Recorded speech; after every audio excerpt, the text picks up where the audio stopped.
Around 551-479 BC, in Lu, China, a province of the Zhou dynasty, near modern-day Chufu, a prominent Chinese philosopher, was born named Kongchu, or most commonly known as Confucius.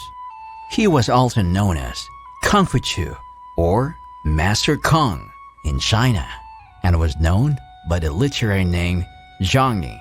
Confucius' mother was Yan Zhangzai, and his father was Chu Yang. He, an old commander of Lu's local garrison. Unfortunately, Confucius' father died when he was only 3 years old. His mother raised him in poverty.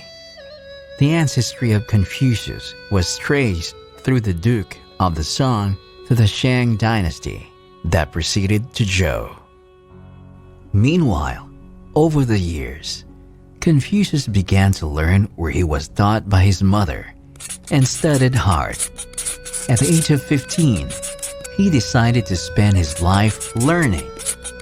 He then started to read and studied classic Chinese works. Later on, he attended the schools for the common people, where he studied and learned the 6 ritual arts. Confucius also studied with Lao Dan, who was a Daoist master, and studied with music with Chang Hong and lute with Xiang.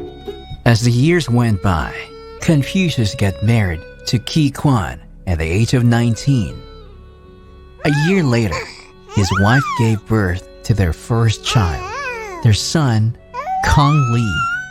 They later on had 2 daughters, but unfortunately, one of his daughters died while still a child.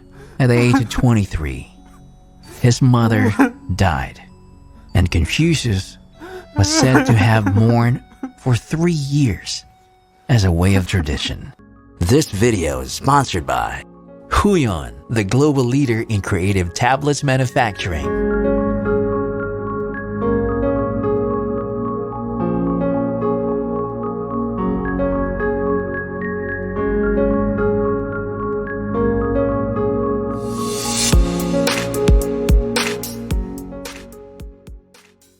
Moreover, during his 20s, Confucius was said to have worked in various government jobs as a bookkeeper and a caretaker of sheep and horses. He began his service in the government at the age of 32 and served many roles, especially the role of Minister of Crime under Duke Ding in the state of Lu. During this time, Confucius was very effective in handling legal and order problems and was more impressive in diplomatic appointments.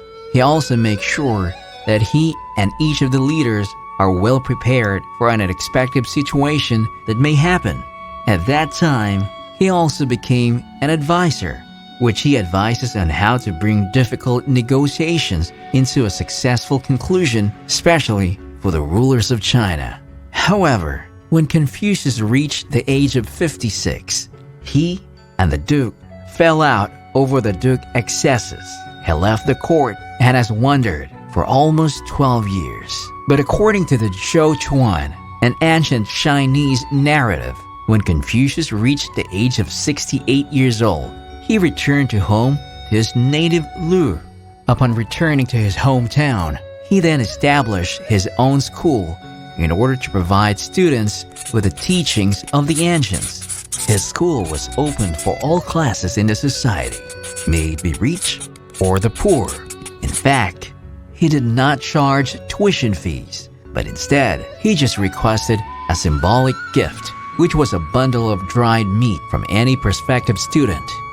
Confucius began his teaching at the age of 30 and taught almost 3,000 students in his life. However, at this time, he didn't recognize himself as a creator, but instead a transmitter who invented nothing of these ancient moral traditions, for he believed that he was just teaching the natural path to good behavior that would possibly pass down from generation to generation. While Confucius was teaching at his own school, he he decided to start writing. He wrote 2 collections of poetry, which are the Book of Odes, Xi Jing or Xi King, and the Book of Documents, Shu Jing or Shu King. He also wrote the Spring and Autumn Annals, Lin Jing or Lin King, which told the history of Lu, and the Book of Changes, Yi Jing or Yi King, which was a collection of treatises on divination. After several years of teaching, according to the Analects, Confucius spent his final years of teaching 72 or 77 disciples.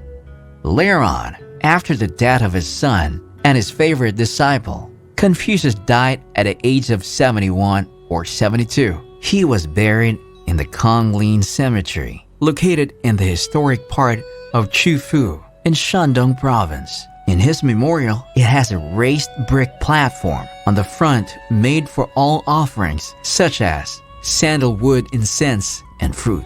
However, before Confucius died, he left many lessons and principles that brought a huge influence and advantages, especially to the Chinese people. In fact, he was one of the most influential Chinese philosophers, teachers, and politicians that was known for his popular aphorisms and for his models of social interaction.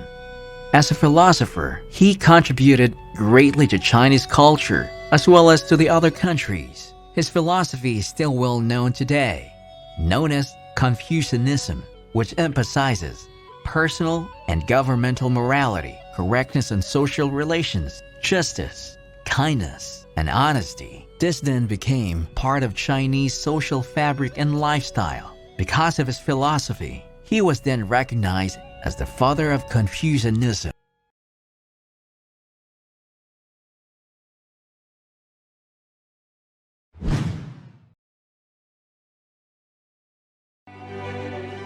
This is History Animated.